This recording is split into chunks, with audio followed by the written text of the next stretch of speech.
Today, I'm going to speak to you about the market failure argument. My background is in law and philosophy. I have a law degree, a philosophy degree. I don't have economic training. I'm going to be talking to you about economic subject. So to begin with, since I'm not the expert in this, I'm going to try to describe what the argument is I'm addressing, and I'll let you make sure that I got it right. So I'll do my best to describe something that my economic colleagues talk about. Now, I have been acquainted enough with Congress to understand that market failure actually refers to a family of phenomena, and I'm only going to be addressing one part of it. So I'll try to make that clear. But I think that there's a fairly familiar and traditional argument for the regulation of the market based on market failures of a certain type, and I'll try to describe it to you, and then if you think I've got it right, I'll go on to discuss it. So here's the argument the way I understand it. The market is understood as the realm of unregulated voluntary transactions. So the market is where people buy, sell, trade, and make exchanges with each other on whatever basis they want, and it's not a regulated environment, and generally that's good, because when we trade with each other, there's gains from trade. I have something that I want more than what you have, you have something that you want more than what I have. We trade, each of us is better off. So markets produce gains for everybody, and generally this is a good thing, but not always. Like there are some cases where we make an exchange, both of us are better off, but there's something about the exchange that imposes costs on other people. So there are these spillover effects, and the other people suffer some kind of detriment, and we don't take it into account when we make our deal, so that these costs are not somehow considered in making the transaction.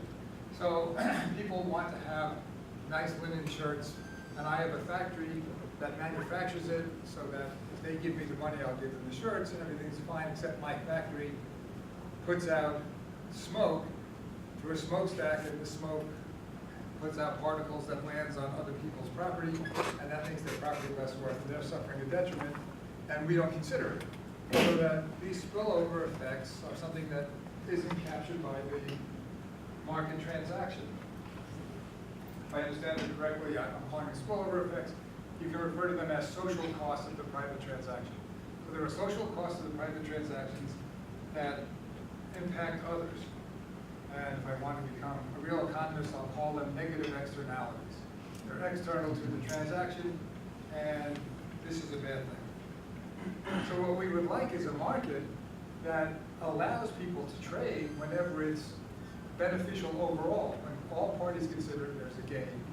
But we would like it to be such that if two parties engage in a transaction that has negative effects on other people or has social costs, somehow that's regulated so that either the social costs are internalized, which means the transactors have to bear the cost, or there's a regulation that says you can't do that because the social costs are so high, it outweighs whatever benefit the private transactors get.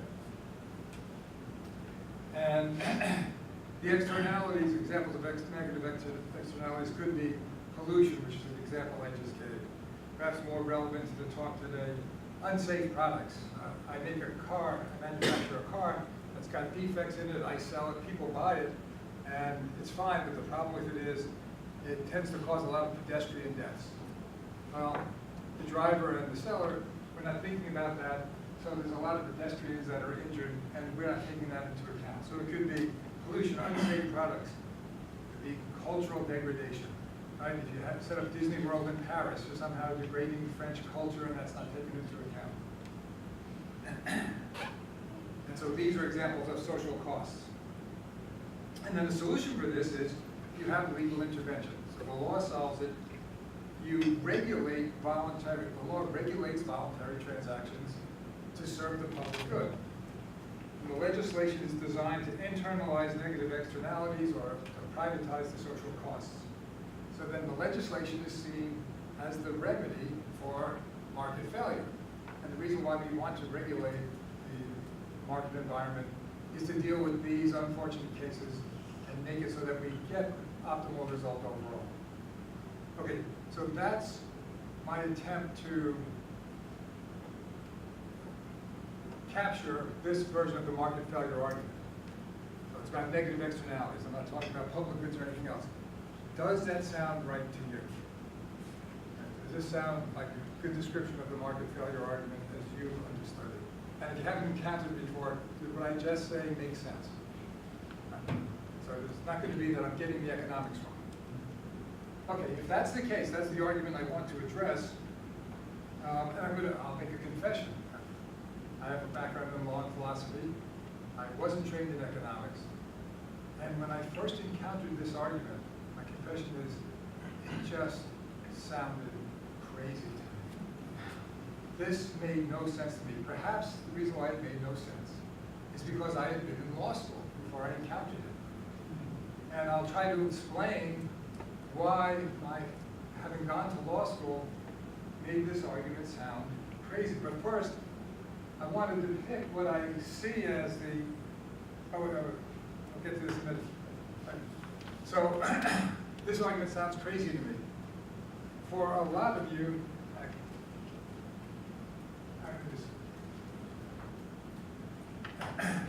that argument I just described, I think, is based on an understanding of the world that looks like this.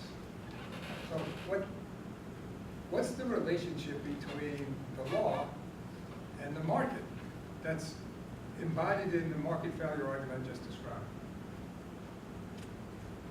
So what's the market? The market is seen as the realm of unregulated voluntary transactions. This is what people do when there's no regulations. They just buy and sell and trade and they engage in exchange. That's the market. What's the law? Well, the law is the regulation of voluntary transactions for the public good. Yeah? What do you think about, so in our society, we oftentimes actually settle out of court instead of going forward on trial. So the great example of the McDonough's case, they settled out of court 700 times. Not until it went to trial did it actually make a difference. But sometimes settling out of court is out of necessity because of the cost of litigation. Yeah. So you may be innocent, but you settle just to reduce your out-of-pocket expense. Yeah. So how do you deal with a situation like that, where in our system we have, we're very litigious and it's costly and we settle out of court even whenever we're correct and when we're innocent? Great. Now we're asking the right questions. Like, now we're in the right ballpark. Now we're in the world in which we understand. Give me a second.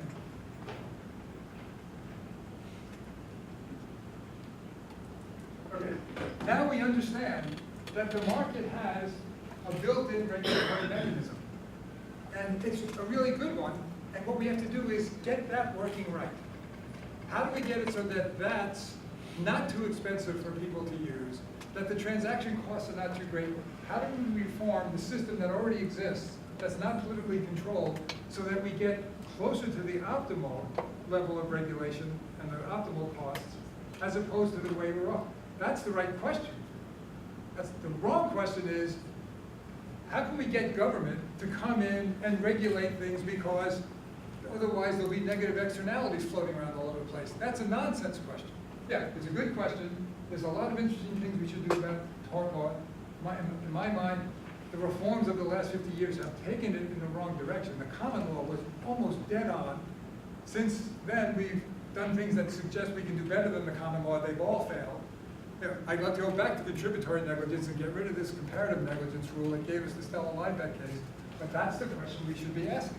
So let's work on that. In fact, you guys are the economists. You'll help me figure out how to make that work. But at least we're making the right thing work. And the nice thing about it is there's no politicians involved. We're making a market mechanism work better. Yeah. So, actually, defer to Nick over here. I want to take a stab at Hasnas' law. Go for it. What is, okay. So Not a law, though, just a rule of thumb. It was law on the slide. Okay. But that's an overstatement. You know, I mean, so what would you say? I don't think you can exonerate, you know, markets entirely from like this, sort of immoral tendencies. Look at like, you know, part of Atlanta versus the U.S. Even now with the trend of cake bakers not wanting to bake cakes for gay couples, aren't those instances in which the market does not show complete neutrality, where government ensuring a right is maybe a good thing? Okay, I got at least two ideas from that. Number one, don't misread what I'm saying. I'm operating in Michael Thomas's world. What I want to compare is the real to the real. There's no way market forces produce the correct moral outcome in all cases. There's all kinds of immorality in the market. There's all kinds of ways in which it goes wrong. There's all kinds of bad things that happen in the market. Doesn't matter. We don't have a choice between something and the ideal. We have a comparative choice between regulating the market working this way and bringing in political regulators. And all we can do is make a comparative assessment. There will be all kinds of bad things that happen in the market. That's absolutely correct. And the only reason for dealing with them is because the alternative would be worse. So it's a comparative assessment. The other thing is be careful. Because the example you gave, there were all kinds of rules that came out of the common law system. They evolved and they survived because they allowed people to cooperate without violence, and that's what was required for them to survive. Don't confuse them with rules that were legislated. So when you talked about bakers having to make cakes, there's no common law on discrimination. There's no anti-discrimination common law. For there to be common law, you have to have done something that harms another person. And not dealing with them doesn't count as harm. If I don't deal with people, there's no harm, there's no lawsuit. Anti-discrimination law is regulated, is statutory law. If you want to be afraid of something, here's what you should be afraid of, because the politicians are catching on to this. They pass a statute. They say, here's our rule. It's got nothing to do with what will actually work. This is the way we want the world to be. And then, instead of enforcing it ourselves, we'll say that private attorneys, the plaintiff's lawyers, can bring lawsuits to enforce the law for us. So you pass a statute that says you can't discriminate, and then you let all of the individuals start suing. And before you know it, not discriminating means you can force people to work for you, even if they don't want to. The thing you should be most afraid of is politicians who make rules that embody their sense of justice or their interests, figuring out how to use this super effective regulatory mechanism of plaintiff lawyers to achieve their end. The problem with this is a powerful mechanism. It's so powerful, it's got to stay within the market. If this bleeds over into the world of the law, then we're in real trouble. And that would be an effective enforcement system associated with politically dominant regulation. We're heading down the road to totalitarianism, and that's what you're going to be afraid of. And I would like to talk to you longer, but I got into the storytelling mode. I told you all these stories, so I used up the question and answer time. But we can talk about it over dinner. And the market failure argument that I described sees the two realms as entirely separate. I called it the academic conception because where I encountered it was in the academic world. There was other professors that were explaining this to me, even though it made no sense to me, because obviously I don't see the world this way. But if the market is unregulated voluntary transactions, then the law comes in, it's outside of the market, it's external to the market, it comes in and it makes rules that's supposed to regulate how people act in markets in order to attain the public good. So that's the depiction that I think the argument's based on.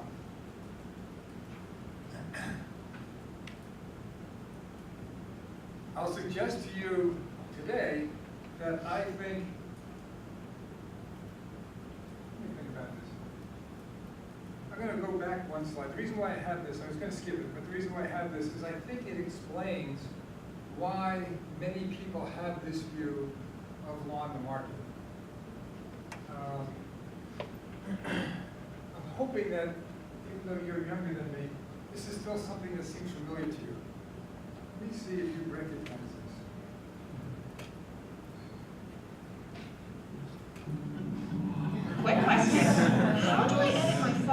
the chance. Wait 2 seconds.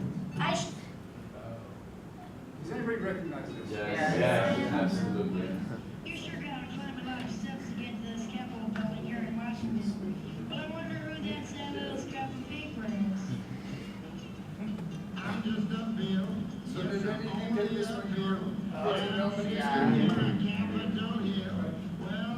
Yeah, so you know what this is. Right? This is where it all comes from. It's a long, long week while I'm sitting in committee, but I know I'll be a law someday. Okay, I won't cause you to watch the entire thing. Yeah, you know what this is? There's actually a spoof of that they did a couple years ago where they explain how laws are actually made. It was like some comedy sketch. Yeah, that's a comedy. Saturday But Night Live, this, yeah. you get when you're in elementary school. Yeah. So at least in the United States, especially in public schools, we get kids when they're young and impressionable and they don't know better. And we make them watch little videos like that, which have nice songs in it and the bill looks kind of cute. And then we send them out and people think that that's where law comes from. If I ask you where law comes from, you'll say, it's something that went through the House of Representatives and the Senate, and then the president signed it, and then it became a law, and that's what you think law is. And it's because you've been conditioned since you were little kids to understand law in this way that the market failure argument that I described to you makes sense. The problem is, this is completely false propaganda and indoctrination, and it's entirely incorrect. It's partially incorrect. That's not where most of our law comes from. And since you're not in elementary school anymore, I can try to undo the effect of this kind of indoctrination.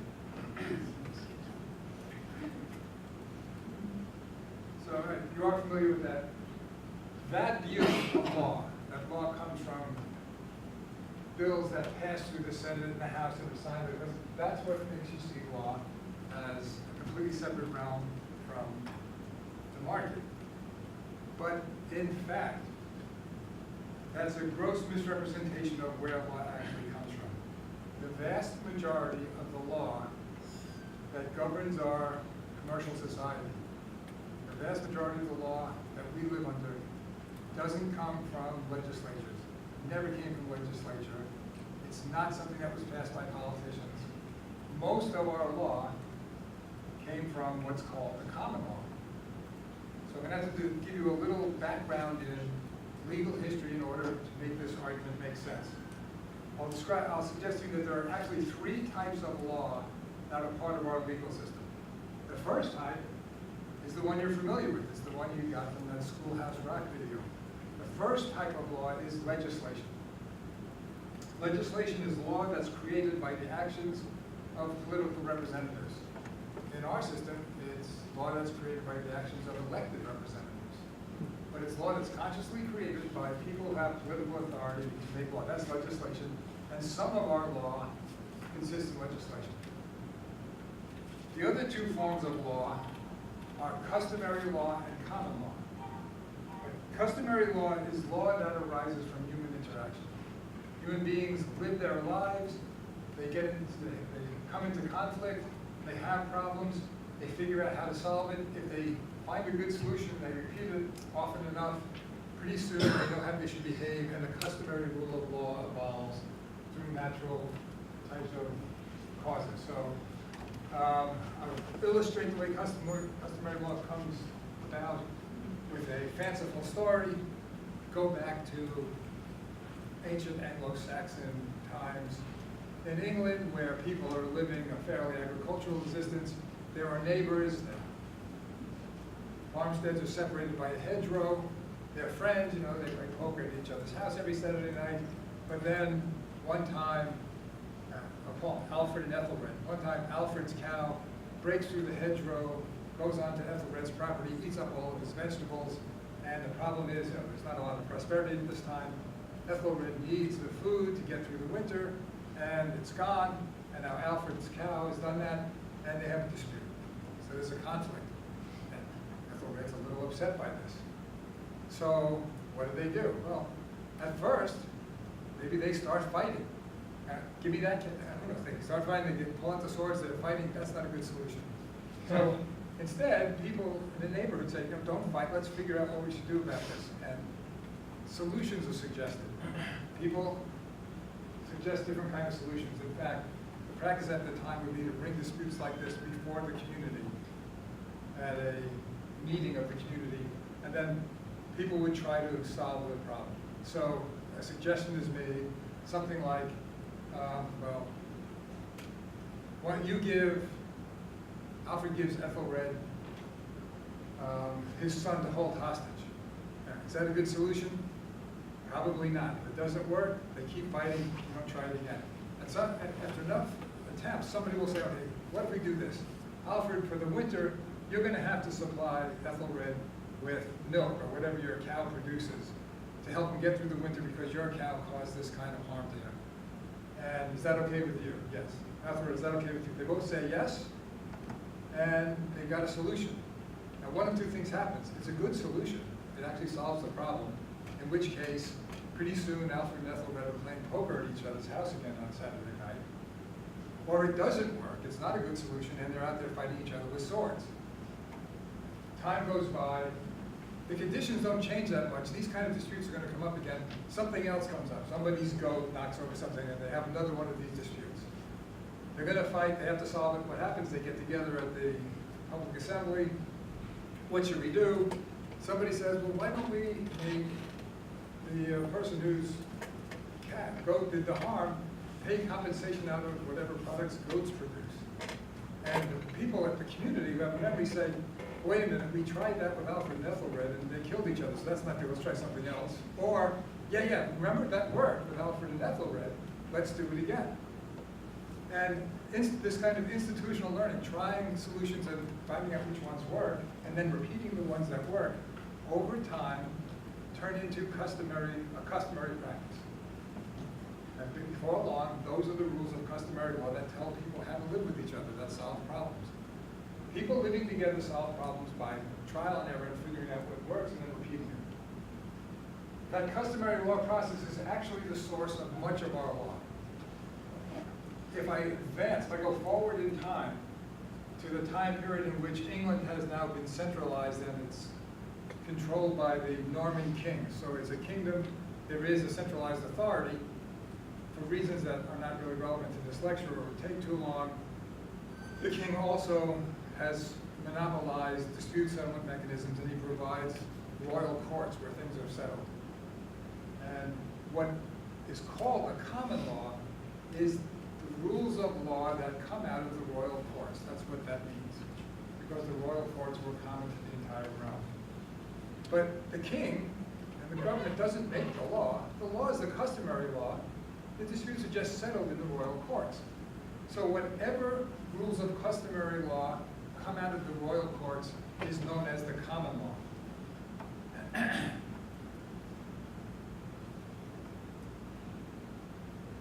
And so the common law is the customary law of England as applied in the royal courts, and that process works for a long enough period of time so that at the present moment, or at present, almost all of the law that undergirds our commercial society arose through the customary law process as practiced in the common law courts. So property law, tort law, contract law, commercial law, most of the substantive criminal law that we're familiar with, all of this came about through the common law process. It's all customary law as practiced in the royal courts. None of it was legislated. None of it was created by political representatives. These are rules of law that survived the trial and error process and were repeated because they worked. I'll take a digression. Don't be misled by the term common law. The term is used frequently today, but if you have heard the term common law before, you've probably heard it identified with, it's called judge-made law. Common law is what judges make. That's the way you've heard it depicted, but that's not accurate. For most of its history, the common law consisted of rules that were abstracted from a series of cases that were thought to represent just resolutions of past disputes. William Blackstone, every law professor who gives any lecture has to quote William Blackstone. It's like in the contract, or you have to quote Blackstone. Why? Because Blackstone wrote commentaries on the laws of England in 4 volumes. This is about the same time Adam Smith was writing, back in the 18th century. So he had encapsulated the common law of England at the time.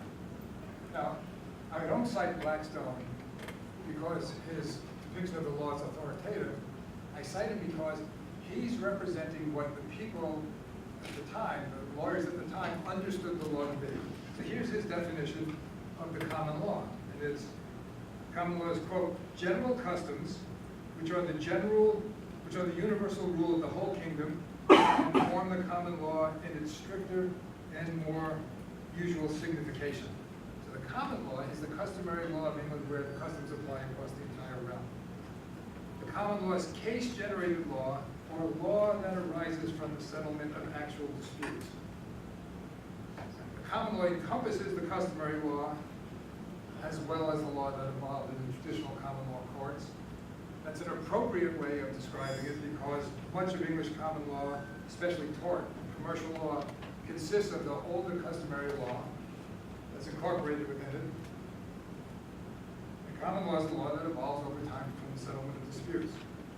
Having said that, I'm going to use a reference from Adam Ferguson that these days is also associated with Friedrich Hayek, who repeated it.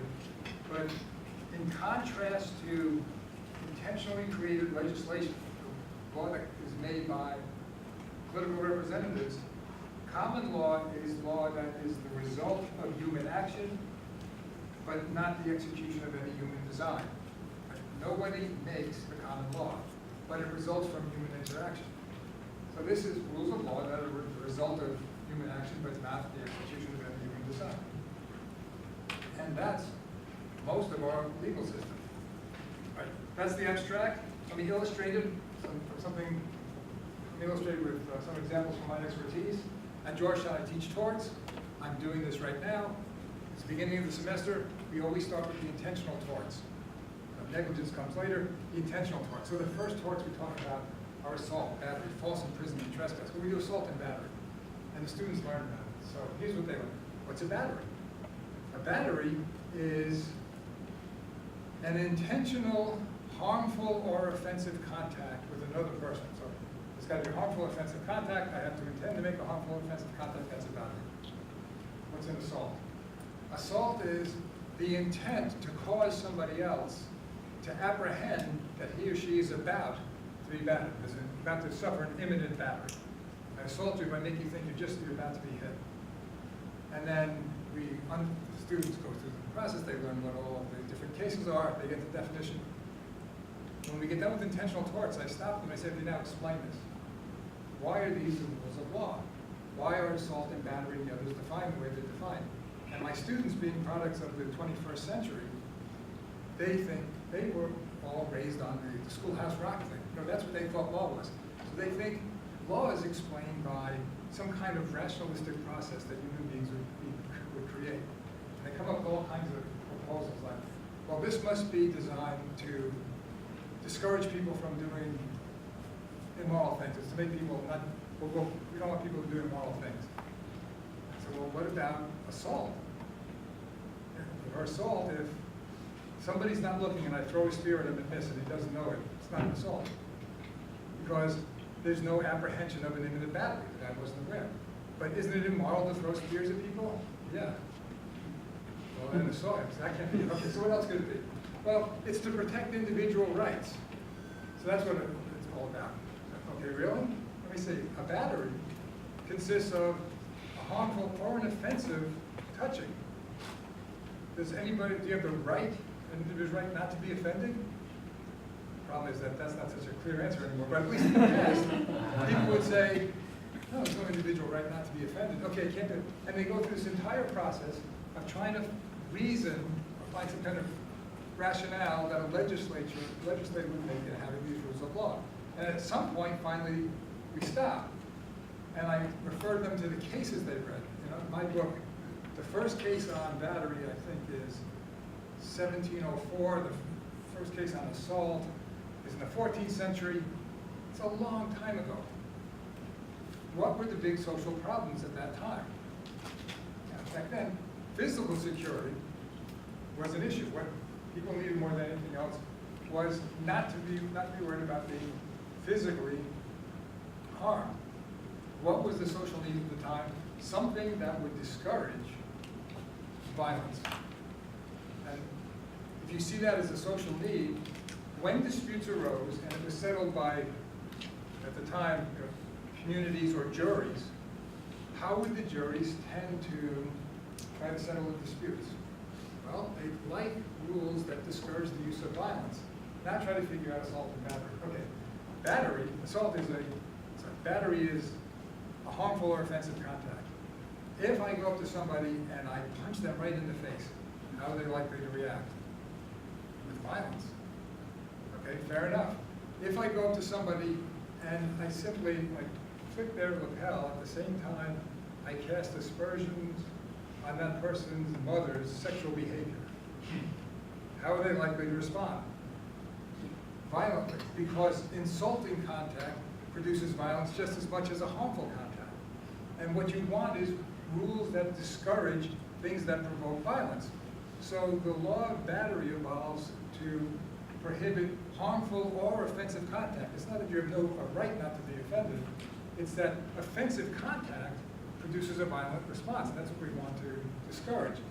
For assault, there's no harm, there's no contact. Nobody's harmed with an assault. Why even have a tort called assault? Because if I swing at somebody and miss, it doesn't matter that I missed. How are they likely to respond? They'll fight back. It will produce violence.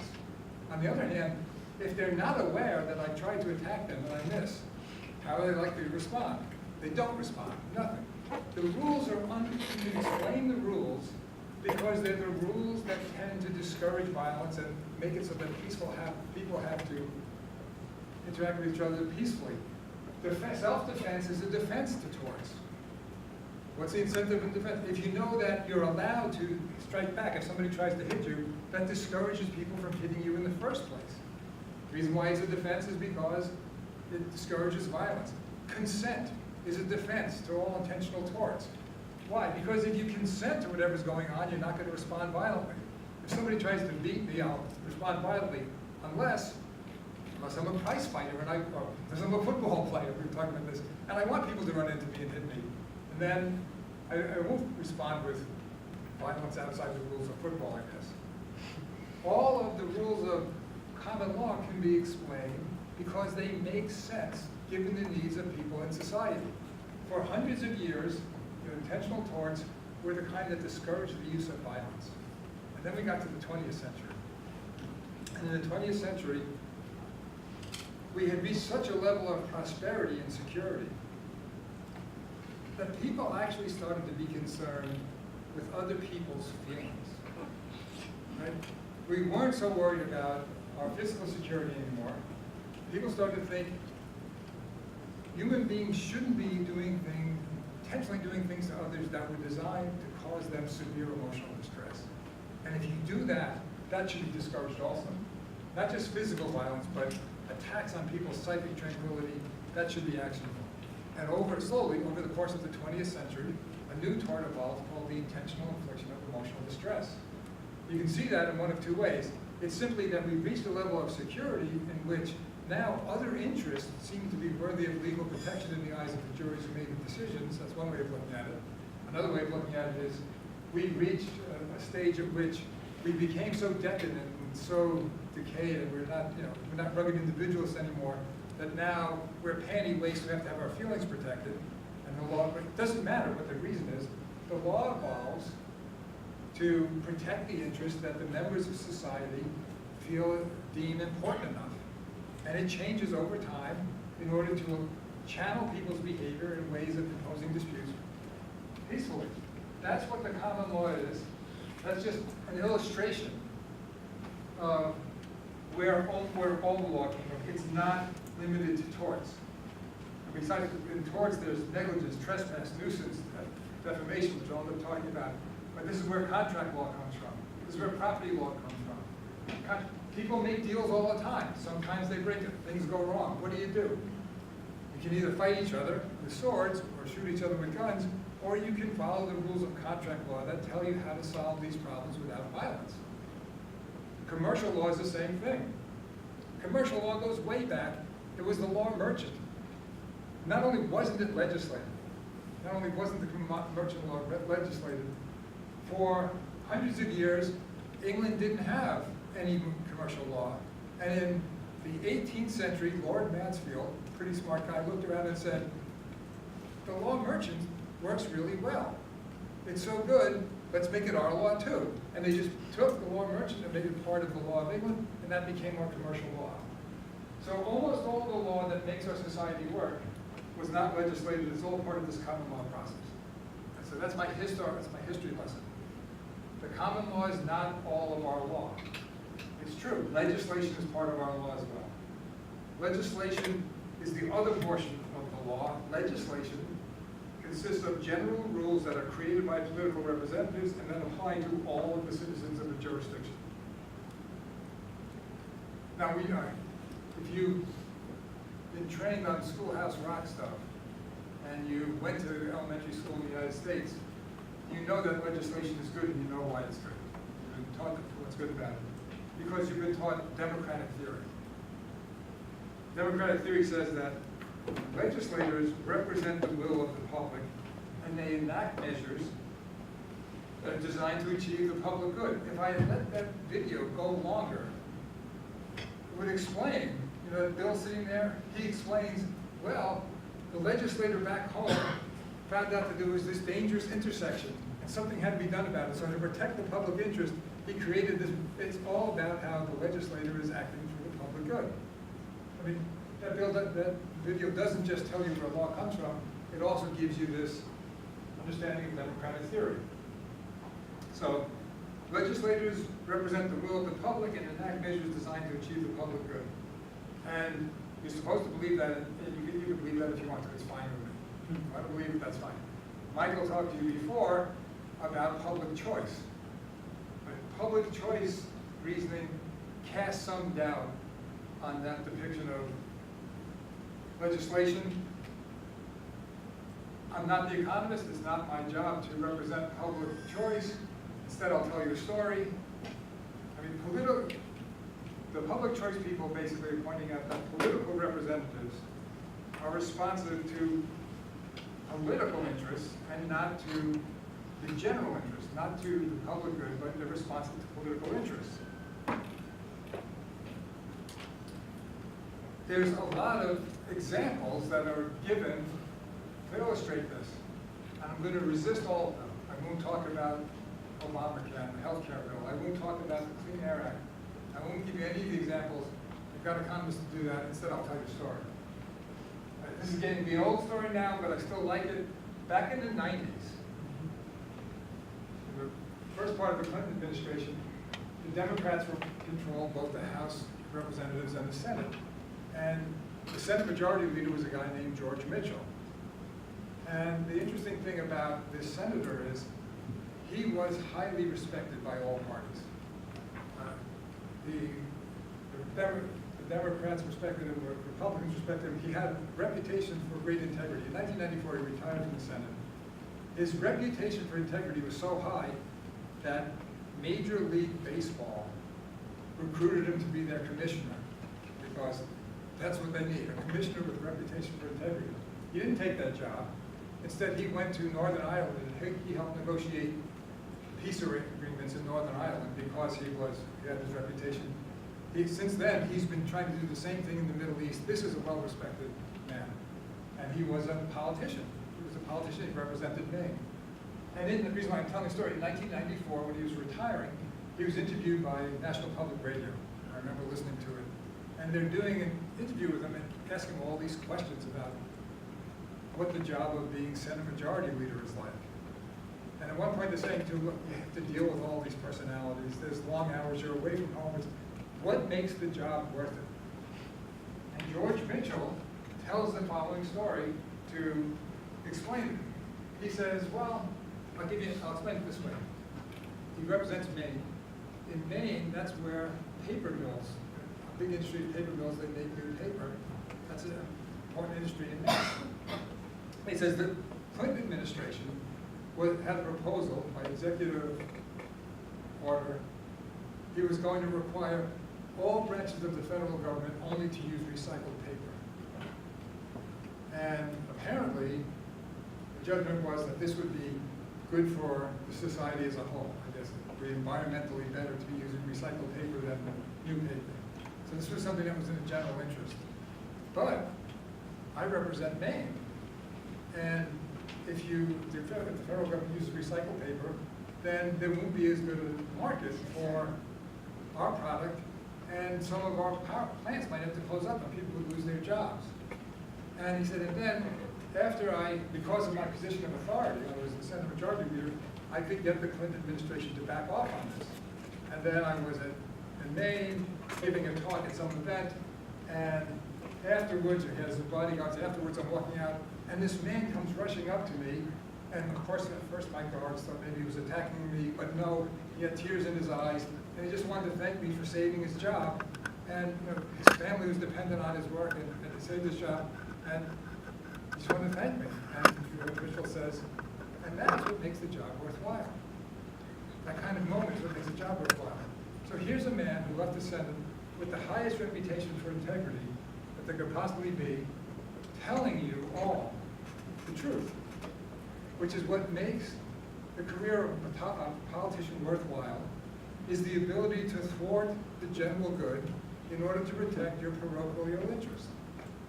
He could protect his people at the expense of the common good, and he was proud of it, and he's a man of great integrity. When he tells you this, you should believe it. If you'd like to believe democratic theory, that the representatives just do what's in the general interest, that's fine, you can believe it.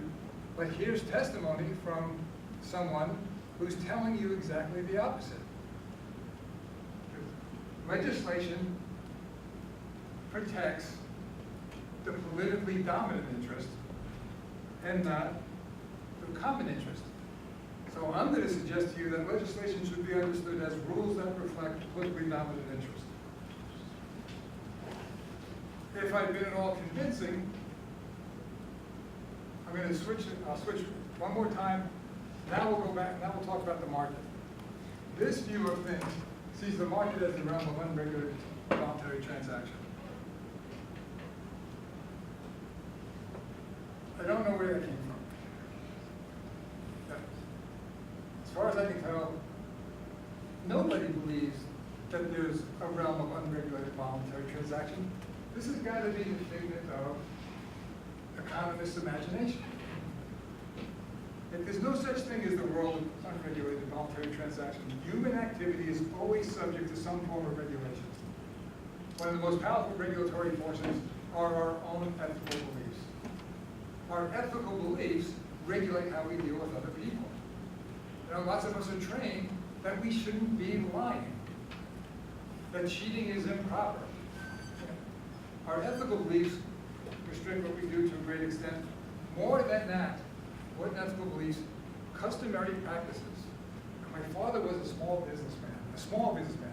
He couldn't have a lawyer on staff. He had to make contracts all the time. What upheld the contracts? It wasn't contract law.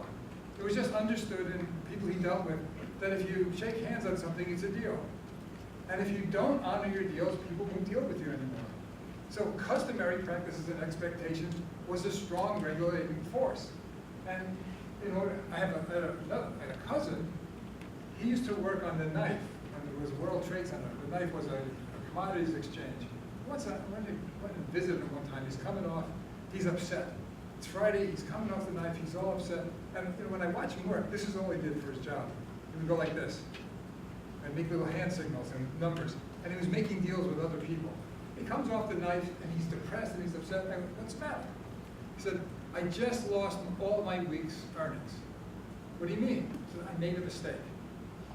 He made an incorrect signal and he made a mistake, and now he had to honor it, even though it was going to wipe out all of his week's earnings. And the reason he had to honor it is if he didn't own up to his own mistakes, nobody would deal with him anymore. It was customarily expected that you behave in this way. Our ethical beliefs, customary practices, That regulates how we behave. More importantly, for purposes of this talk, there's another thing that regulates how we behave. That's called tort law. That's called civil liability. That's a regulatory force. If I punch you in the nose, you're going to sue me and I'm going to have to pay compensation. That's a regulatory force. And then the other thing that regulates how we behave is legislation. The government makes all kinds of rules. It tells us what we can and can't do. They legislate. There's federal agencies that create regulations. There's state agencies that create regulations. Our activities are regulated by our ethical beliefs, our customary practices, civil liability, and whatever rules the government makes. If that's the world we live in, what can this refer to? I mean, there's no place we go where there's regulations that are free, there's transactions that are free from regulation. So if we want the term market to be meaningful, what could it mean? I'm not sure, but I'm going to just offer you my understanding. When I hear the word market, I think of transactions people engage in free from political regulation. If the government is not telling you what you can and can't do, then you're in a market. So a market is the world in which how you deal with other people is regulated by ethical beliefs, by customary practices, by civil liability, but not by politicians or regulators or people in Washington or people in whatever your state capital is. And if that's the case, if that's at all persuasive, then to me, market means human interaction in the absence of centralized coercive authority. Voluntary transactions not subject to political control or regulation. And that suggests that there's a different way of seeing the interaction between law and the market, and it looks like this. Okay. My understanding is the market is voluntary transactions that are regulated by custom, ethics, and civil liability, free from governmental regulation. It's how we interact when the government's not interfering with us. That's a market. That's the real world market. It's not some economist's ideal market. That's a market in the real world. What's law? Well, law is legislation, that's real, which is the regulation of voluntary transactions to serve the politically dominant interest. And it's also common law, which is civil liability. And if that's the case, the market and law are not completely separate realms. There's this common area called the common law. Civil liability, or the common law, is part of the market. The market is transactions regulated by custom, ethical beliefs, and civil liability. Civil liability is also part of the law. There's an overlap. If I try to use economic terminology, I will say that the common law, or civil liability, is the market's internal regulatory system, or that the regulation of the common law is endogenous to the market. It's in there, it's built in, it's not something external. And so this is my real world conception of the relationship. Okay, now, if you're with me, if you can understand that this is the way I think the law and the market are related, I'll get you to reconsider the market failure argument that I described when I was starting out. And then you all told me it was accurate.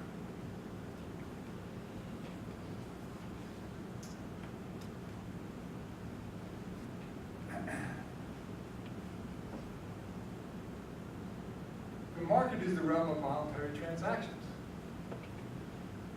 Some voluntary transactions, both parties gain, nobody loses, it's good, no problem. In other cases, two parties trade and there's this social cost, this negative externality that affects third parties, and they suffer a detriment. And what happens? In our system, they institute a lawsuit against the people who caused them harm, and then they recover damages. That's what tort law is all about. That's what trespass is for. That's what nuisance is for. That's what all of the civil liability rules are for. So that whenever there's a negative externality or there's a social cost, there's this mechanism that's internal to the market called civil liability, which internalizes the externality. And it takes care of spillover effects. And so, wait a minute, I'm done. What, do we need government to step in and provide something that will internalize externalities if the market already has a mechanism for doing so? Well, yes, you know why? Because civil liability can't possibly do the job. We need sophisticated economists, regulators who understand everything because, yeah, civil liability's in there, but it's not effective. How effective could this be? All right, that's a good question. How effective is the market's internal regulatory system, regulatory process? Well, let me give you a quote to try to suggest something. This is a while ago, 16 years ago. In the election of 2000, the presidential election of 2000, Ed Rendell, who was recently the governor of Pennsylvania, at the time he was the chair of the Democratic National Committee. And in 2000, he made this classic tactical mistake of a politician. He inadvertently told the truth in public. So he's speaking to a gathering of plaintiff lawyers, speaking to the Trial Lawyers Association because he wants to raise money for Al Gore's campaign. And to try to praise them and get them on his side, he makes the following statement. 80 to 90, he's talking about the importance of safety regulations for protecting the public because that's what Democrats do. And he points out that 80 to 90% of these safety advances came from litigation. It was you guys. Plaintiffs' lawyers are responsible for almost all of our safety regulations. And that's right. But of course, what he was saying was that you should give us money. Why? Because we'll protect you. But he's pointing out that the regulations we need come through the civil liability system. I'm not sure, but if things have changed, and the only tort suit that any of you ever heard of has to do with McDonald's and coffee. Is that right? Everybody knows the McDonald's coffee cup case. And that's supposed to be an example of the tort system being defective. Now, let me talk to you about the McDonald's coffee cup case. Here's the facts. McDonald's serves coffee every single day. At the time, it served coffee at a temperature by specification of 185 degrees Fahrenheit. At 185 degrees Fahrenheit, if coffee is spilled on human skin, it will cause third-degree burns in between 2 and 7 seconds. So fast that even if you have plugging, you can't get it off in time to avoid the burns. Another fact is that if coffee is served at 157 degrees Fahrenheit, it takes up to 60 seconds to cause that level of burn, which is enough time to wipe it off. Notice that even at 157 degrees Fahrenheit, that's too hot for you to drink yet. McDonald's was aware of the dangerous nature of its coffee because prior to the lawsuit that everybody knows about, it had been sued 700 times for burns resulting from spilled coffee. Not always people spilling it on themselves. Sometimes the people at McDonald's inadvertently spill a cup of coffee that gets on a customer. And McDonald's had settled these lawsuits up to 700 times. And then, let me see if I have the year right, but in the early 1990s, a little old lady named Stella Liebeck was in the passenger seat of her car, which was being driven by her grandson. He bought some coffee, handed it to her. She somewhat foolishly tried to take the lid off by having it between her legs, and she got scalded and got third-degree burns all over her legs, and she sued McDonald's, originally just for medical compensation for the medical bills. McDonald's said no.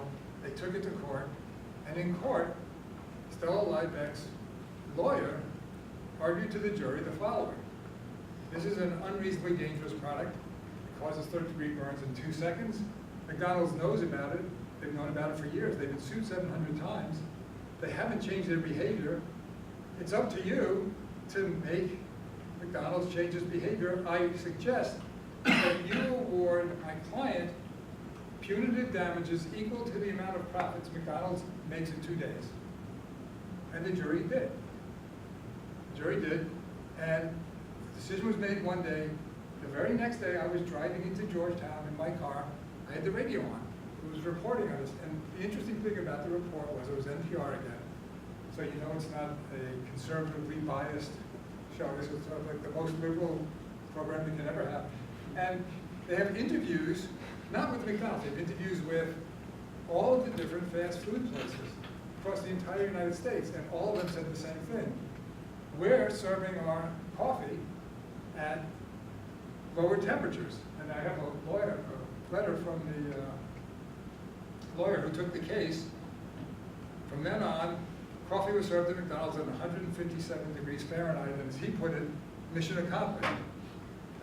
What happened was, one person using civil liability made the entire population of the United States safe from serious burns from unreasonably hot coffee. It's not costless.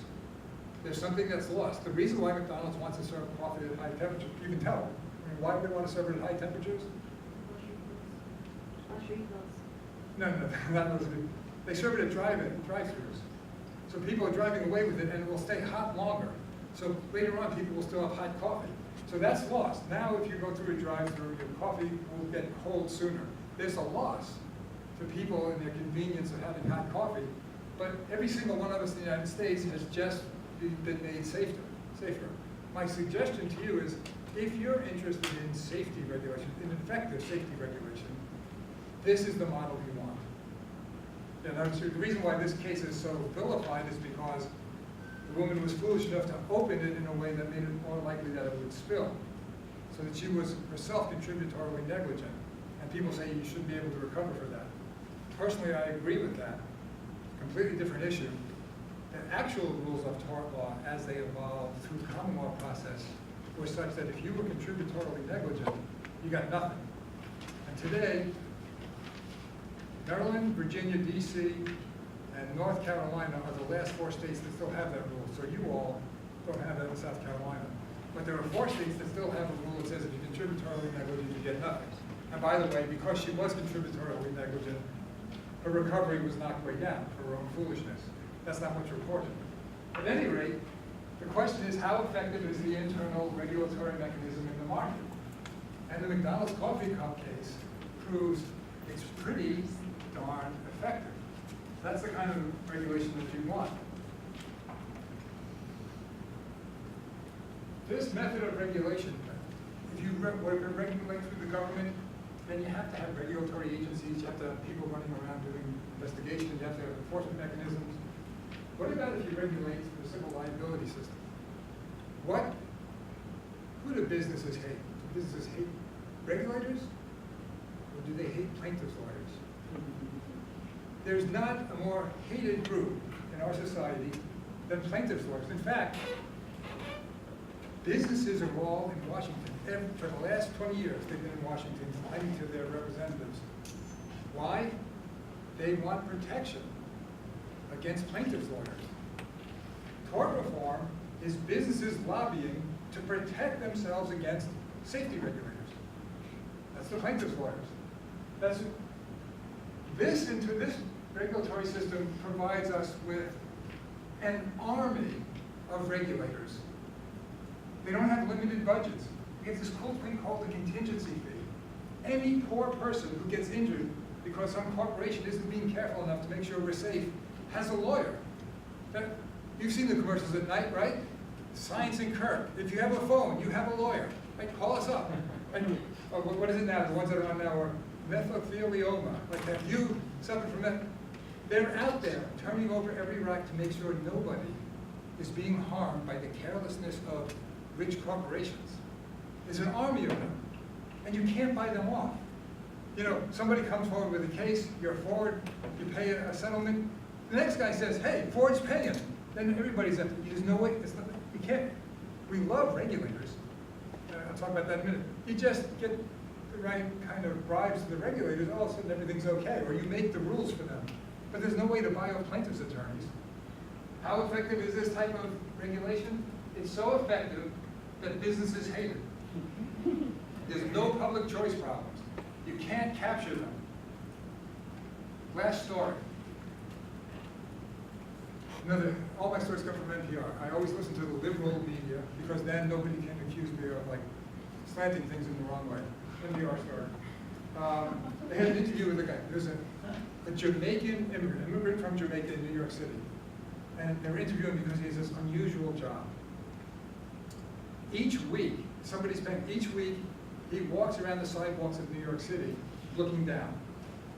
And whenever he finds a area of pavement where it's broken or it's uneven or there's something wrong, where somebody could get injured by falling down, he makes a little mark on his map. And he goes through the area of the city every week and he makes a little map, and then he mails it in and he gets paid. And he's doing this because he's a physician in Jamaica, and it's taking him like a year to get licensed to be a physician in the United States. And meanwhile, he needs money to feed his family, so this is the job he has. And this is how he gets paid, and it's an amusing story, and they tell you about it. So who's paying him? The city of New York? No, I don't think so. Right. The person who's paying him is the plaintiff's attorney. Plaintiff's attorney has people covering the sidewalks everywhere in Manhattan. Got a bunch of people doing this, and every week he assembles a map, and he tells the authorities, here's all the places where people could get hurt if you don't fix the sidewalks.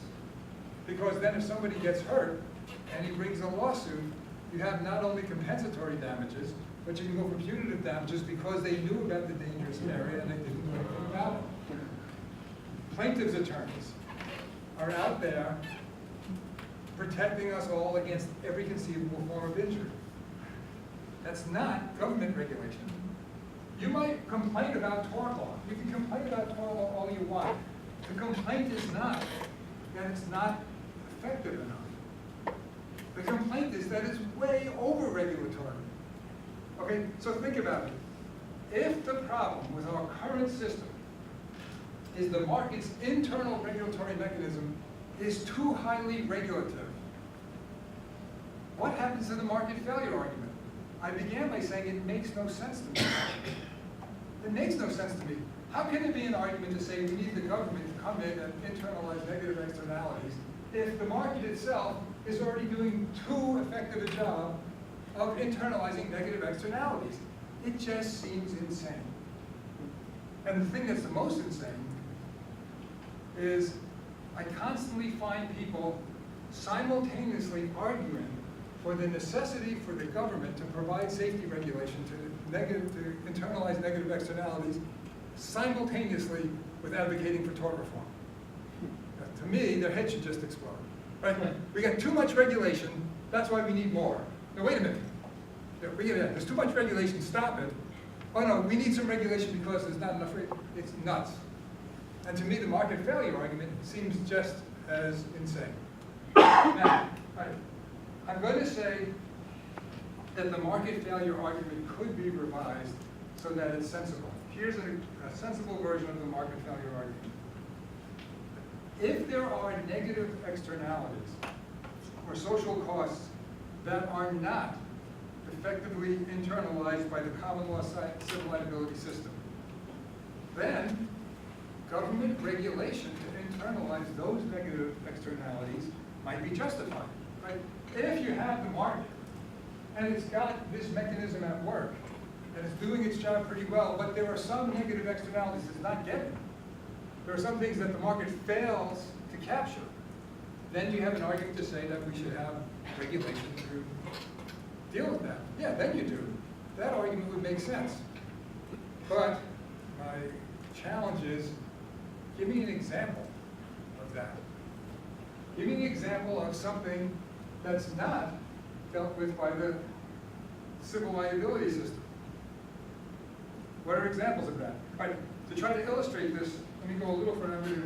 That's pretty much the end of my conceptual part of my talk, but I'll give you a couple of illustrations, and then I'll take your questions and we can talk about it. Generally speaking, what I'm proposing to you is, in the real world, you're going to have, there's no such thing as the realm of unregulated voluntary transactions. There's going to be regulation.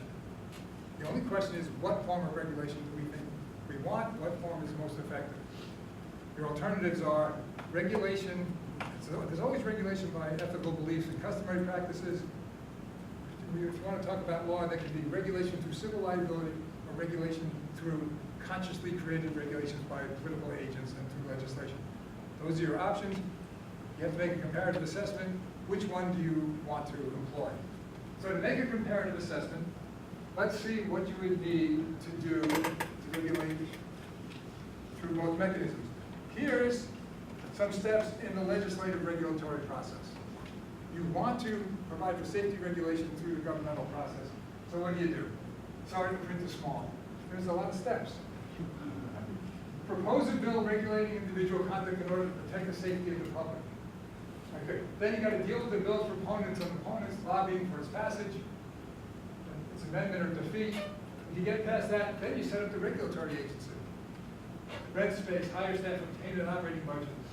You begin the regulatory rulemaking process. Deal with lobbying of the regulated parties trying to obtain the rules most favorable to their interests and most destructive to their competitors. Big businesses love regulation. They get the rules written to make it so that low-cost competitors get wiped out and they keep the market. So go look up who were the people most in favor of restricting CFCs. That's the stuff that was causing the ozone hole. Who's in favor of that? You'll find out it's the manufacturer of CFCs. Because learning how to manufacture those things, that was becoming widely enough known and cheaply enough so that they were going to lose their market share. But the substitutes that would have to be used, if that was regulated, they still had a stranglehold on that. So you get rid of low-cost competition. All right, so you go through that process. Promulgate specific rules describing in detail what conduct individuals or businesses may or may not engage in. Publish the rules, educate the public about their existence. Create an enforcement mechanism. That's important. You know that the EPA has armed enforcement agents.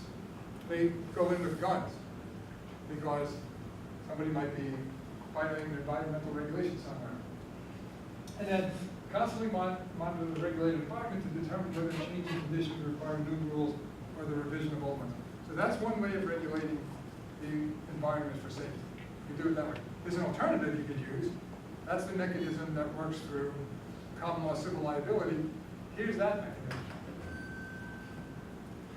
Common law requires everybody to exercise a degree of care that a reasonable person would use to avoid causing harm to others by his or her actions. I teach torts. That's the rule of negligence. You are not careful enough, you don't use average care, somebody else gets hurt, we sue you, you gotta pay. And plaintiff's lawyers will take your case on a contingency fee basis. Right. Which of these mechanisms do you want to employ? That's your alternative. Illustration, let me illustrate this with BP. Not too long ago, BP was a famous company because it was drilling in the Gulf of Mexico and its drilling platform a mile down was ruptured and it was spilling oil all over the Gulf of Mexico. So it was a highly vilified company. Okay, why was BP drilling a mile deep in the Gulf of Mexico? Why? Here's why. Let's imagine we lived in the world of civil liability with no federal regulation. Would BP be drilling at the bottom of the Gulf of Mexico? Answer, no. Why not? You can't get insurance. It's unreasonably dangerous to do that. If something goes wrong a mile deep, you can't get down there. Nobody would drill at the bottom of the Gulf of Mexico if civil liability was our regulatory mechanism. It just, the liability risk is too great. Common law civil liability discourages deep water drilling because of the rule I just had up there. This rule says you'll get sued if you engage in unreasonably dangerous, unreasonably risky behavior. And drilling deep is unreasonably risky behavior. So why are they drilling now? Well, the federal government of the United States decided it owns the floor, the seabed on the Gulf of Mexico. And it decided to grid these up into oil leases, which you could then sell to oil companies. And so now the federal government can make money by allowing people to drill for oil at the bottom of the Gulf of Mexico. And so itself, but nobody will buy them. Why? Those pesky tort lawyers are out there. Civil liability means you, well, okay, we'll take care of that. We'll give you tort reform. Yeah, everybody wants tort reform? We'll give you tort reform. So in 1990, the federal government passes the Oil Pollution Act of 1990. Here's the Oil Pollution Act. Except as otherwise provided, blah, blah, blah. You know, what are you responsible for? Each accident shall not exceed for an offshore facility except a deep water port $75 million. It's a liability cap. Drill here, don't worry. The most it can cost you is $75 million. That sounds like a lot of money. But we're talking about the ability to make a lot of money from oil as well. The federal government incentivized oil companies to engage in unreasonably risky behavior by giving them the kind of tort reform that capped the liability that they could be exposed to through our common law regulatory system. In other words, the federal government gave businesses relief from the regulation of the market. And then they started drilling at the Gulf of Mexico. But don't worry, it's okay. Don't worry about it because we're regulated. Don't worry, we got this thing called the Minerals Management Service. We'll make sure that everything's okay. Don't trust us, we're the government. We'll make sure that everything's safe. The reason why they're so famous, the reason they're so famous, after the oil spill, they're investigated. It turns out that the oil companies were giving them parties, they were bringing in prostitutes, all kinds of things. Usually it's not that blatant, but they were just completely in the pocket of the oil companies. And so when the time came and BP said, is it okay for us to drill this way, a mile deep? They said, yeah, go for it, sure. It was officially approved. The regulatory agency said, no problem, go ahead. So again, it's just a comparative assessment. Both are mechanisms for regulation. One is through the political process, one is through civil liability. I'm obviously biased in favor of one, not the other, but you make the judgment yourself.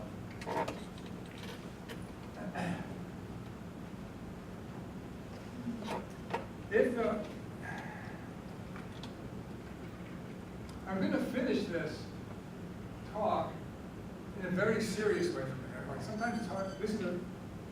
I'm not lighthearted anymore. This is where I get very serious. And I'm talking about the virtue of having civil liability as a regulatory mechanism inside our legal system.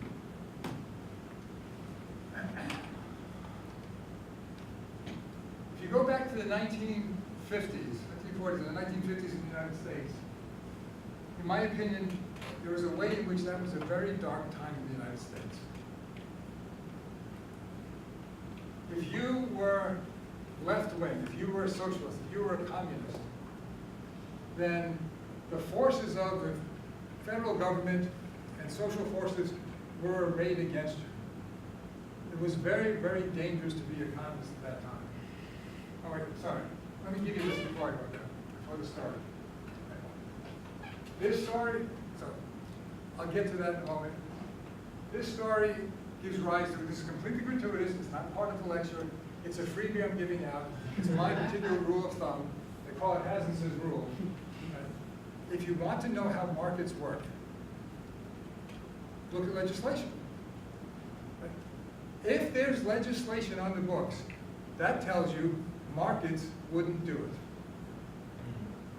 If there's an Oil Pollution Act of 1990 that puts a cap on how much you have to pay for liability if there's a drilling spill, that tells you that the market wouldn't produce drilling at the bottom of the Gulf of Mexico.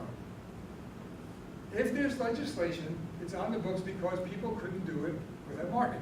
If you want to know why there was Jim Crow legislation in the southern states during the 20th century that segregated whites and blacks, the answer is because people wouldn't segregate on their own. And if you're interested, there's an economist, Jennifer Roback, she has these articles which are really interesting. She went back and read the editorial sections of the old newspapers in Atlanta, where they have editorial after editorial decrying the fact that private trolley companies and the railroads wouldn't voluntarily segregate people on a racial basis. And they were, we need to have intervention in order to maintain public morality because the companies are refusing to run 2 cars to carry the same amount of people and segregate them. As a matter of fact, at the time, there was a great desire for segregation in the following way. The customers wanted the men to have to sit in the back and the women to have to sit up front because women wore white clothes and the men were all dirty and they didn't like their clothes. So there was some incentive for that. There was no public incentive for racial segregation. This was purely a matter of politicians trying to exploit racial sentiments for votes. And so that, if you have Jim Crow legislation, how do markets work? They don't segregate. If you have an Oil Pollution Act in 1990, how do markets work? They don't permit unreasonably dangerous drilling. This is a general rule that you can use for lots of things. If you have legislation, that tells you what the market will do by itself. Okay, now I'll get serious and finish the story. All right. In the 1950s and 60s, the United States was a dark time. There was a great deal of bias and hatred for communists. What I have up here, these are federal government publications. I'm sorry you can't read this, but this is published by the House Committee on Un-American Activities. The United States House of Representatives had its Committee on Un-American Activities, and it published these books for the edification of the public. 100 things you need to know about communism. Some of the things that are in these publications. What is communism? A system by which one small group seeks to rule the world. Has any nation ever gone communist in a free election? No. And how do communists try to get control? Legally or illegally, any way they can. Communists' first big victory was through bloody revolution. Everyone since has been by military conquest. Conspiracy is the basic method of communism. Iron force. What would happen if communism should come to power in this country? Our capital would move from Washington to Moscow. Every man, woman, and child would come under communist discipline. How can a communist be identified? It is easy. Ask him to name 10 things wrong with the United States, then ask him to name 2 things wrong with Russia. His answers will show him up even to a child. Communists will denounce the President of the United States, but they will never denounce Stalin. How can a communist front be identified? If you're ever in doubt, just write us. Write the House Committee on American Affairs activity, and we'll tell you. We'll tell you who to hate. Now, 100 things you should know about communism and government. These are federal government publications. They're real. Are communist traitors? This whole pamphlet is to help you make up your own mind on that. The facts speak louder than words. Well, that's very liberal. Are communists loyal? To Stalin, not to the United States. Are they spies? Many times they're ordered to be by their parties. Are communists in this country part of a world movement? Not movement, the right word is conspiracy. What's a fellow traveler? Anybody who allies himself with communism in anything is a fellow traveler. He's a deadly weapon, for he deceives others and often himself that communism can be led to in peaceful ways. What's a communist front? An organization that lends itself to communist purposes. This committee has published lists of organizations which it has cited as communist fronts, and also has been cited as such by other official government agencies. And here's what they published for us. Guide to Subversive Organizations. I have this book. This is an entire book of organizations that you should shun, that you should hate, that you should boycott, that you should not use it. People who are enemies of the country. That's what the federal government's doing at the time. And there was something called the blacklist. For anybody who was on radio or television, for entertainers, if you were associated with communism, you were put on the blacklist and nobody would hire you. Your career was over. Blacklist was an extremely powerful way of censoring a particular viewpoint. There's a lot of, there's a lot of famous treatment of the blacklist. Not too long ago, I'm always reluctant to make any references to movies because as I get older, you don't know any of them. This one's not that old. There was a movie not too long ago called Good Night and Good News.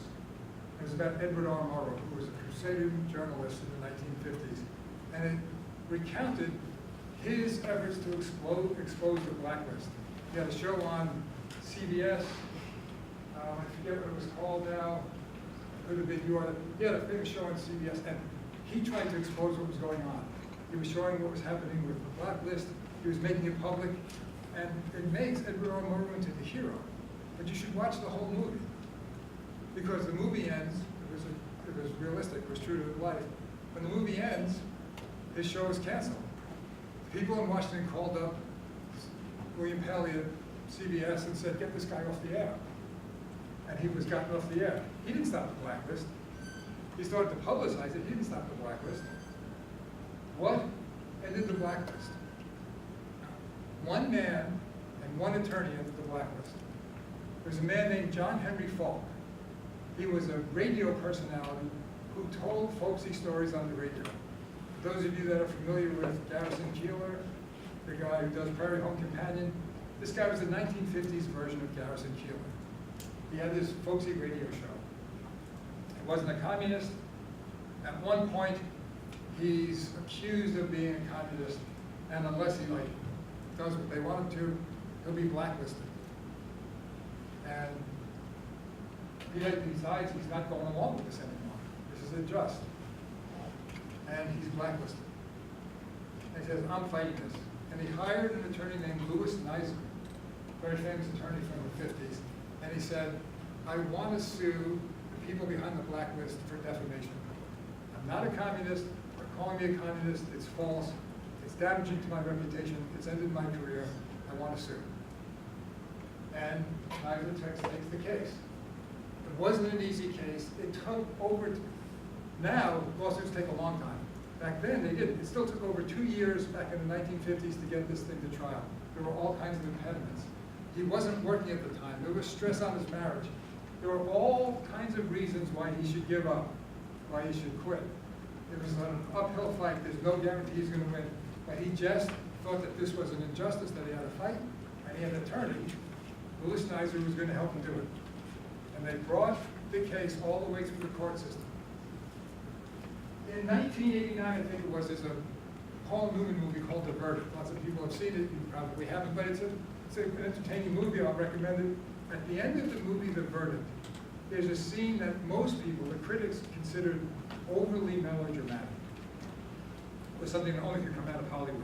At the end of the movie, The Verdict, they have the jury come filing into the jury box. And the judge says to the jury, have you reached a verdict? And the foreman stands up and says, no, Your Honor, we have a question. What's your question? The question is, are we allowed to award the plaintiff more money than he's asking for? And then Paul Newman, it's a big win and it's completely unrealistic. Except that's a direct quote from the John Henry Falk case. After a lawyer had shown 12 ordinary people what the people behind the blacklist were doing, they came back and asked permission to award more money than the plaintiff was asking for, and the next day the blacklist was over. In fact, they found out that the people behind it were virtually bankrupt anyway, and it was all rotten all the way through. The blacklist was ended by one man and one attorney and our civil liability system. Tort law. It was not the government. The government was on the other side. The government was behind the oppression. The government was telling people how to go after this unpopular political viewpoint. And in the face of all of this government anti-communist movement and harm to individuals, one man and one attorney used the tort system to strike a blow for justice. So it's not just that this is an effective regulatory mechanism. This is how individuals can pursue causes of action against overwhelming odds and still have a chance of winning, because ultimately it's 12 members of society that are chosen at random and have some sense of fairness that make the decision, and not people who are in government. So I'm offering this at the end of the talk as another reason to think that civil liability is a superior regulatory mechanism. With that, I'll stop talking and I'll entertain your questions and objections to the extent that you have. Yes? So I think my issue with using tort law is how can 12 people or the judge actually have an idea of what the costs are of that externality? How can you measure somebody's pain, or and so how do you make sure you don't overdo it? How do you make sure you don't overdo it? There's no guarantee you don't overdo it. What you have is a situation in which it's extremely difficult to measure these things. That's the fact. All you have is alternative ways of doing it. One way is you get 12 ordinary people who have no expertise, and you let the two lawyers develop whatever facts and present them to them. So plaintiff's lawyers go out and do all kinds of research into how much it's going to cost to rectify this, how much pain and suffering it is, and the plaintiff's lawyers produce their evidence. Defense lawyers try to show the other. You give it to a neutral party, they make their best estimation, and that's the way it is. That's one way of doing it. Another way is you could say to professional politicians, like you said this. Another case that you may be familiar with, anybody know about the Ford Pinto? Yeah. Right. So the Ford Pinto, it was supposedly blowing up because of rear impact crashes. And when Mother Jones did a story on this, they pointed out that the Ford Pinto had assigned a value of $200,000 to human life. So that was what it said, will value human life as. Except that's an incorrect report. Like every press report on all tort matters is incorrect. So start with that assumption. If it's in the newspaper, it's wrong. So as a matter of fact, Ford never made that calculation up front. What Ford had to do was, Ford had to fill out a government form in which the government had said, assigned a certain value to human life. This was purely a government calculation of what human life was like. And that's where the figure came from. So it's difficult to measure. You're going to have to measure it some way. You can have experts. By the way, in tort suits, what the lawyers do is they bring in experts and have the experts testify to the jury. And the jury makes the decision. Or else you can just pick some experts and let them pick. But it's going to have to be made in one way rather than another. The nice thing about the civil liability system, the way it works today, it tends to be too heavily regulatory. It might assign too much in the way of damages. So you might get over-regulation. It's better if you have the perfect amount of regulation. But over-regulation is too bad. But over-regulation is probably a better error to have than under-regulation. Because with under-regulation, innocent people suffer. With over-regulation, it's people who've actually engaged in wrongdoing who pay a little bit too much. We're not perfect. There will be errors. It's probably, in my opinion, better to err in a way where we're overcharging people who've been negligent than undercompensating people who were innocently injured. But that's the closest we can get. It's always a comparative assessment. I'll go with juries rather than government bureaucrats assigning figures to these things. Why? Because the government regulatory agencies are captured by the businesses that regulate them. That's what the public choice is all about. Who writes these people in the regulatory agencies are not experts. Where do they get their information from? From the businesses. Why are they giving parties to the people at the Mineral Management Service? Because they want them to do what they want them to do. Where juries can't be bought. Juries might be on the side of the innocent rather than the businesses. Businesses love to try to capture the government regulators. I'm more comfortable with one type of error than the other.